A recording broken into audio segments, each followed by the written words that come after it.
Meu querido irmão, minha querida irmã, 19 horas e 2 minutos desta quarta-feira, dia 7 de outubro de 2020, e o nosso estudo desta quarta-feira será sobre o capítulo 15 da Confissão de Fé de Westminster, que trata do arrependimento para a vida. Começo com uma palavra de oração. Bondoso Deus, eterno Pai, muitas graças te dou pela oportunidade de estudar a Tua Palavra e, através do estudo dela, proporcionar o crescimento espiritual a todos que nos veem, a todos que nos assistem às quartas-feiras nesse estudo bíblico da Igreja Presbiteriana de Madureira. Que o Senhor a todos abençoe, guarde, sustente, em nome de Jesus Cristo. Amém.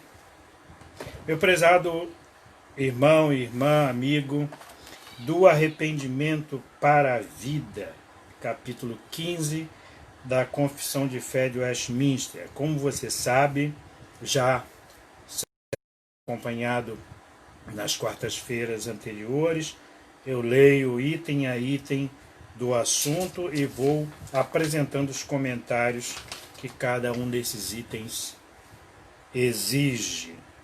Item 1. O arrependimento para a vida é uma graça evangélica, doutrina esta que deve ser pregada por todo ministro do Evangelho, tanto quanto a fé em Cristo. Então, o nosso guia doutrinário, a Confissão de Fé de Westminster, nos lembra que pregar sobre o arrependimento para a vida é tão importante quanto falar da fé em Cristo. E é isso que nós estamos fazendo aqui, falar da importância do arrependimento para a vida.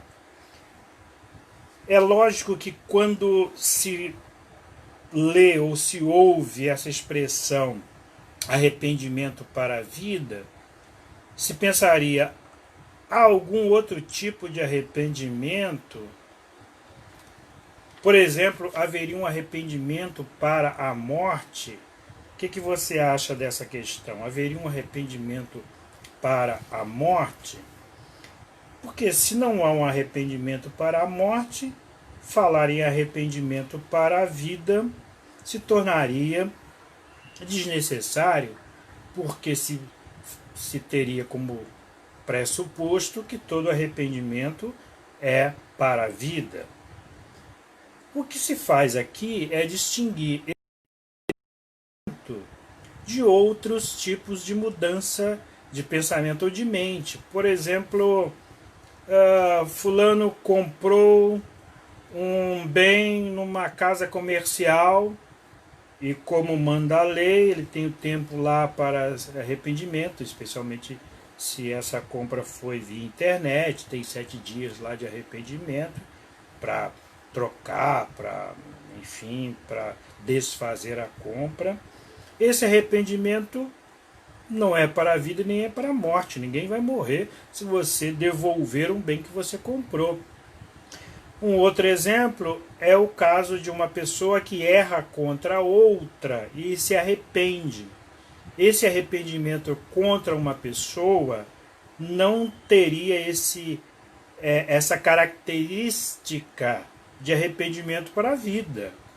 Embora um arrependimento para uma pessoa possa poupar a vida de outra, porque evitaria essa que errou de, quem sabe, uma vingança da parte daquele contra quem se errou. Mas aqui o que o autor doutrinário quer é que nós entendamos que esse arrependimento é em relação aos nossos pecados cometidos, e eu lembro sempre que o pecado, ele é, antes de tudo, uma ofensa contra Deus. Ele é, antes de tudo, uma ofensa contra Deus.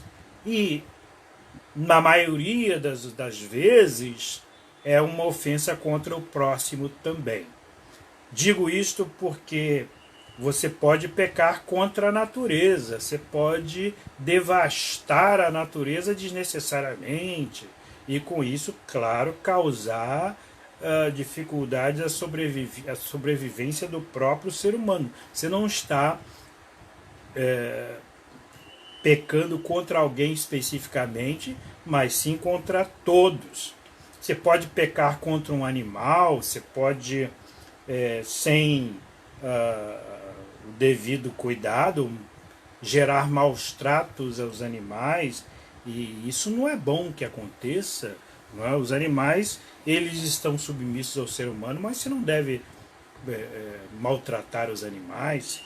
Tudo isso é para que você compreenda que este arrependimento aqui é resultante daquela vontade, aquele desejo de voltar a estar de bem com Deus, porque você volta atrás daquele mau caminho pelo qual mau caminho você passou e quer reatar o seu caminhar com o próprio Deus. É uma religação. Na verdade, é o verdadeiro sentido de religião. Né? Religião vem lá do latim religare, que é ligar novamente, reconciliar com Deus.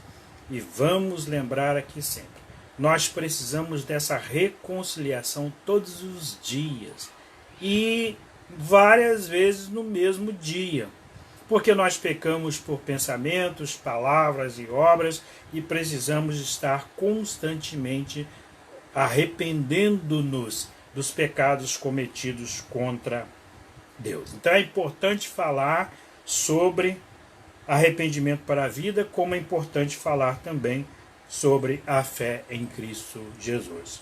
O item 2 diz assim: movido pelo reconhecimento e sentimento, não só do perigo, mas também da impureza e odiosidade de seus pecados, como contrários à santa natureza e justa lei de Deus, e aprendendo a misericórdia divina manifestada em Cristo aos que são penitentes, o pecador, pelo arrependimento, de tal maneira sente e aborrece os seus pecados, que deixando-os se volta para Deus, tensionando e procurando andar com ele em todos os caminhos de seus mandamentos. Então, esse arrependimento, ele tem a clara ideia de uma mudança de mente e de uma volta ou de uma curva que a gente costuma dizer que é um ângulo de 180 graus. Você está indo no sentido A e volta sobre a mesma linha para o sentido B. Você caminha sobre a própria linha que você estava caminhando antes, arrependido do seu pecado. Você volta ao início e recomeça aquela caminhada com Deus, porque você está arrependido do seu pecado. Você deixa o pecado e ora ao Senhor pedindo perdão, prometendo a Ele que não quer mais pecar e pedindo a Ele as forças necessárias para você não pecar novamente. Então, vamos pensar aqui nos passos que são dados. Deixar o pecado. Esse é o primeiro item do arrependimento, ou a demonstração do arrependimento. Você deixa o pecado, se volta para Deus e pede a Ele, Deus, forças para que você não volte a pecar novamente. Eu lembro aqui a história muito conhecida daquela mulher apanhada em flagrante adultério, que foi levada à presença de Jesus, e os acusadores dela diziam a Jesus que ela deveria ser apedrejada, e Jesus Cristo se calou, se silenciou, e em um determinado momento ele disse: se aquele que estivesse em pecado seja o primeiro que lhe atire pedra. E todos saíram acusados pela própria consciência, porque sabiam serem eles pecadores. Perguntou a mulher: mulher, ninguém te condenou? E ela disse: não, mestre, ninguém me condenou. E ele disse a ela: então vá e não mais. Ele não fez como que desprezar a intensidade do pecado dela, a gravidade. Não tratou como se não fosse algo importante. Só que ele disse, não faça mais isso. Segue a vida adiante, não faça mais isso. Vai e não peques mais. Esse arrependimento para a vida passa por esse deixar o pecado, trilhar uma outra estrada, um outro caminho e o desejo de não mais pecar contra Deus. Item terceiro, ainda que não devamos confiar no arrependimento como sendo de algum modo uma satisfação pelo pecado, ou em qualquer sentido a causa do perdão dele, o ato da livre graça de Deus em Cristo, contudo, ele é de tal modo necessário aos pecadores que sem ele ninguém poderá esperar o perdão. Veja, o autor está querendo dizer para nós que nós não podemos confiar que pelo simples fato de confessarmos, nos arrependermos e confessarmos, nós merecemos o perdão de Deus. Torna-se obrigatório o perdão de Deus. O perdão de Deus, ele é, na totalidade, uma graça do próprio Deus que nos é aplicada.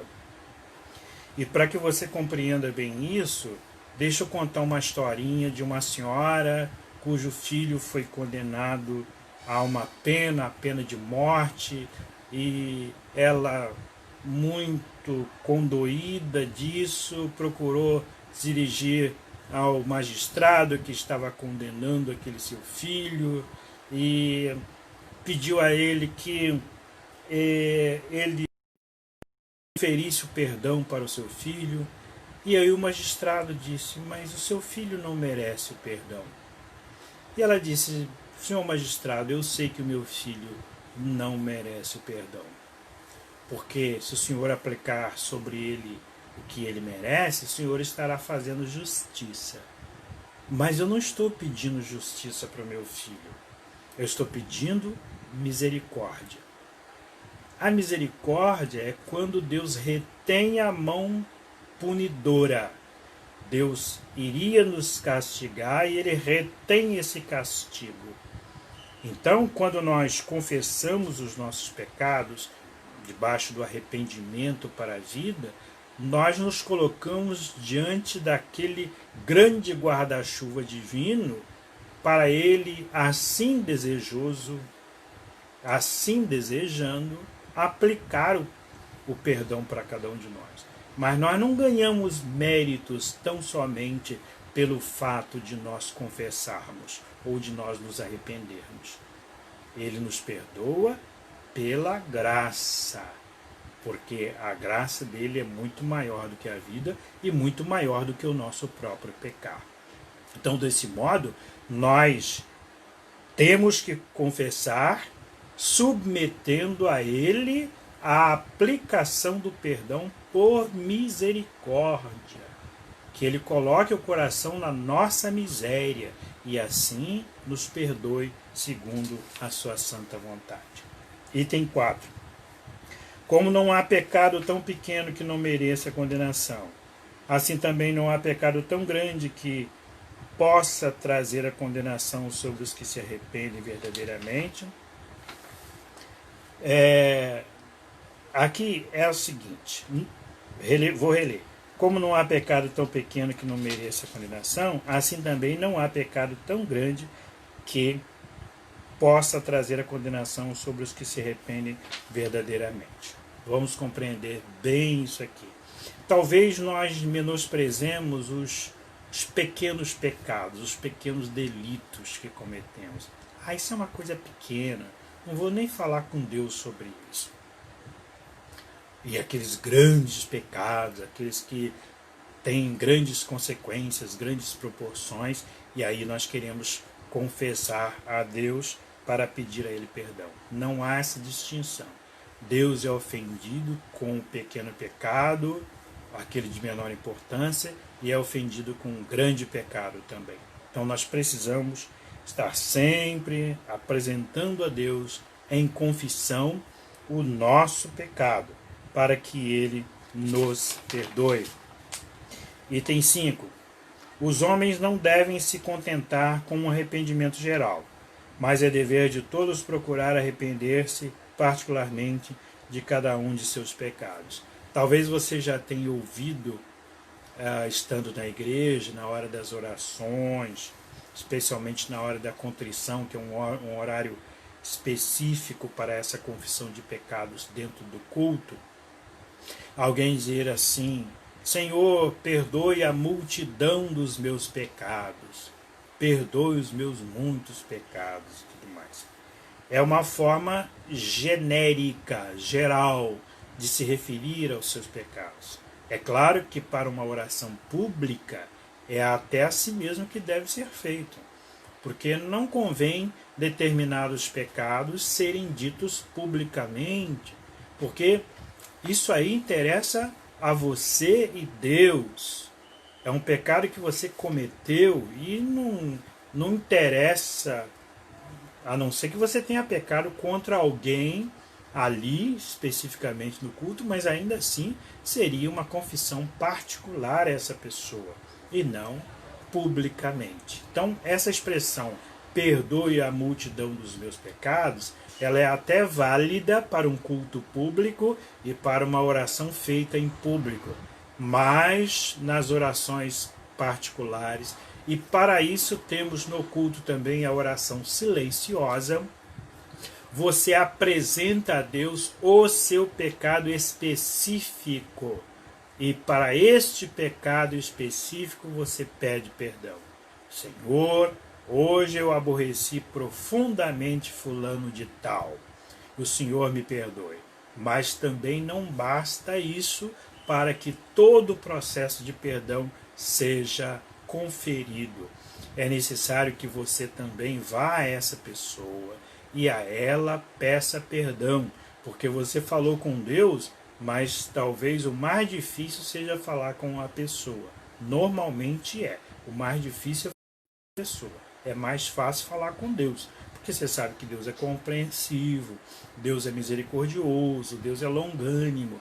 O difícil é falar com a pessoa a quem você pecou, mas é necessário falar com ela, para que ela também tenha a oportunidade de te perdoar. Se ela não perdoar, você está livre da sua responsabilidade. Sua responsabilidade é confessar a ela o pecado cometido contra ela. E não adianta também ficar com aquele chamado arroz de terceira, né? Arroz de terceira é uma expressão bem do interior, não é? Da ideia seguinte: você fala com uma terceira pessoa, uma coisa que diz respeito diretamente a alguém contra quem você errou. Se você errou contra o A, fala com o A. Não fica falando com o C o erro que você cometeu contra o A. O erro cometido contra o A deve ser falado com o A e não comentar isso com o C. Não é? Pois bem, então é necessário que se fale a Deus especificamente sobre pecados cometidos contra ele, Deus, ou contra o próximo especificamente. Item 6. Como cada homem é obrigado a fazer a Deus confissão particular de seus pecados, pedindo-lhe o perdão deles e abandonando-os, achará misericórdia. Assim também, aquele que escandaliza seu irmão ou a igreja de Cristo deve estar pronto, por meio de uma confissão particular ou pública de seu pecado e do pesar que por ele sente, a declarar o seu arrependimento aos que estão ofendidos. Isto feito, estes devem reconciliar-se com o penitente e recebê-lo em amor. Essa orientação, essa doutrina aqui do item 6 é uma das mais difíceis de serem cumpridas na igreja. É a chamada confissão pública de pecados, ou o anúncio de uma pena atribuída a um dos membros, isto feito de modo público, porque também a nossa confissão de fé e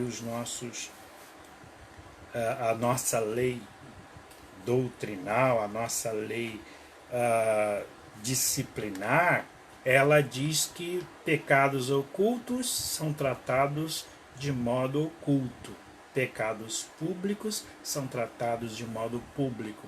Há casos em que a pessoa comete um pecado de repercussão geral que atinge a toda a igreja. Então, quando há por parte do conselho da igreja, no caso da igreja presbiteriana, quem decide isso sobre a pena de um membro é o conselho da igreja reunido em tribunal.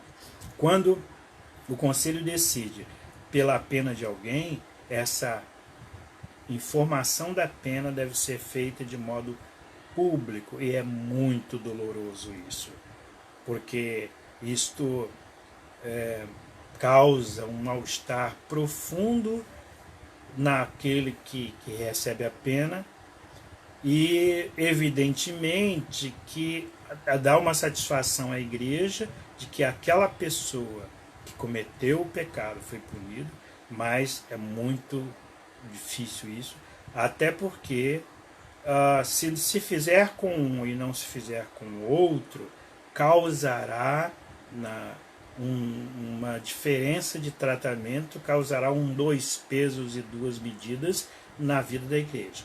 Aí depois o conselho não controla mais, o conselho não consegue mais governar a igreja se evidentemente fizer com um e não fizer com o outro. É preciso ter muito cuidado com isso aí.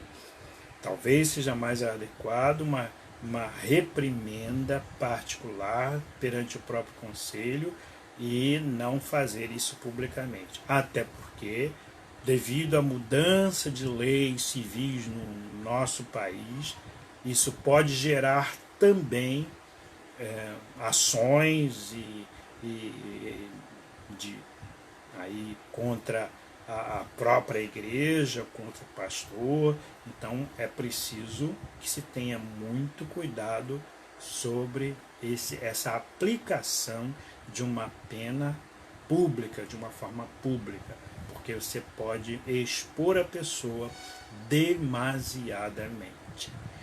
Muito bem, meu caro irmão, minha querida irmã, eu falei hoje sobre o arrependimento para a vida.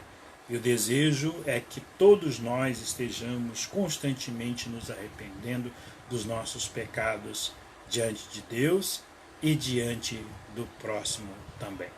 É chegado aquele momento que nós vamos dar aquele aceno, aquele alô para os que estão conosco. Começa aqui com Paulo Roberto Carvalho. Alô, Paulo Roberto, Deus o abençoe, meu irmão, guarde a sua vida, sua casa. Jorge de Amorim, Deus guarde você, meu irmão, saúde e paz. Lene Oliveira, ô Lene, um abraço, minha irmã, que Deus continue sustentando a sua vida, a sua casa. Manuel Correia Nadim, oi Manuel, um abraço, que Deus te sustente. Adilmar já passou por aqui, e Deus abençoe sua vida e guarde seu coração. A todos que estiveram conosco, já passaram por aqui, e outros que nos assistirão futuramente quando esse vídeo for postado no YouTube. Que Deus a todos sustente, que Deus a todos abençoe e guarde. Até a semana que vem, se Deus assim permitir.